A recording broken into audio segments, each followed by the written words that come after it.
Taste the Daily.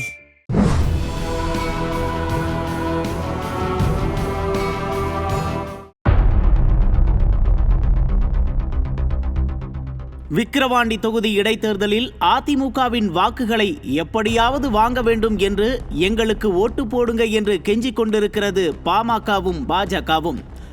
ஏதாவது ஒரு கட்சி தேர்தலில் போட்டியிட்டால் தங்களுக்கு ஓட்டு போடுங்கள் என்று கேட்பார்கள்.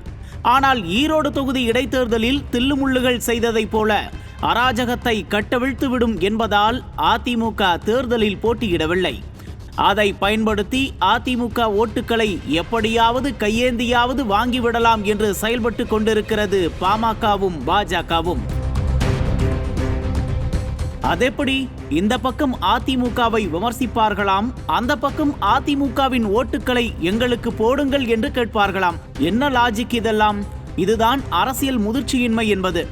அதிமுக குறித்து வேண்டுமென்றே பொய் செய்திகளை பரப்பி வாயால் வடை சுடும் பாஜக தலைவர் அண்ணாமலையை கிழித்து தொங்கவிட்டு இருக்கிறார் எதிர்க்கட்சி தலைவர் எடப்பாடி கே பழனிசாமி.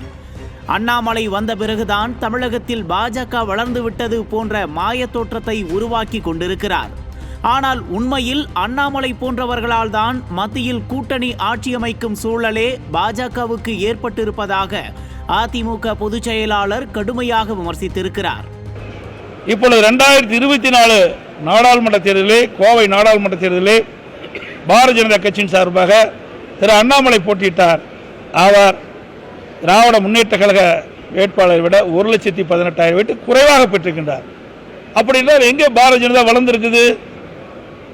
அதோடு 2014ஆம் ஆண்டு பாரதிய ஜனதா கூட்டணியில் பெற்ற வாக்குகள் 18.80.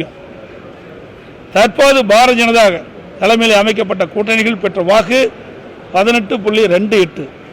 ஆக 0.52% குறைவாகத்தான் வாக்குகளை பெற்றிருக்கின்றார்கள்.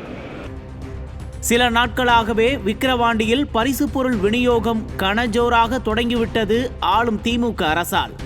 இந்த உண்மையே இப்போதுதான் பாமகவிற்கும் பாஜகவிற்கும் புரிகிறது. ஆனால் இதெல்லாம் எதுவுமே தெரியாத அரசியல் குழந்தை அண்ணாமலை வாய்க்கு வந்ததையெல்லாம் பேசி அதிமுக பற்றி அவதூறு சொல்லி எப்படியாவது ஓட்டு வாங்கிவிடலாம் என்ற மனக்கோட்டை கட்டி கொண்டிருக்கிறார்கள். இந்த மனக்கோட்டையை தன் அதிரடி பதிலால் சுக்கு நூறாக உடைத்து விட்டார் எதிர்க்கட்சி தலைவர் எடப்பாடி கே பழனிசாமி. ஆக விக்கிரவாண்டி இடைத்தேர்தலில் அதிமுகவினரிடம் ஓட்டுக்களை கையேந்துவதில் இருந்தே தெளிவாய் தெரிகிறது, அதிமுகவின் செல்வாக்கை பார்த்து பயந்துவிட்டது பாமக மற்றும் பாஜக என்று. நியூஸ் ஜே செய்திகளுக்காக இணையாசிரியர் மனோஜ்குமார் கோபாலன்.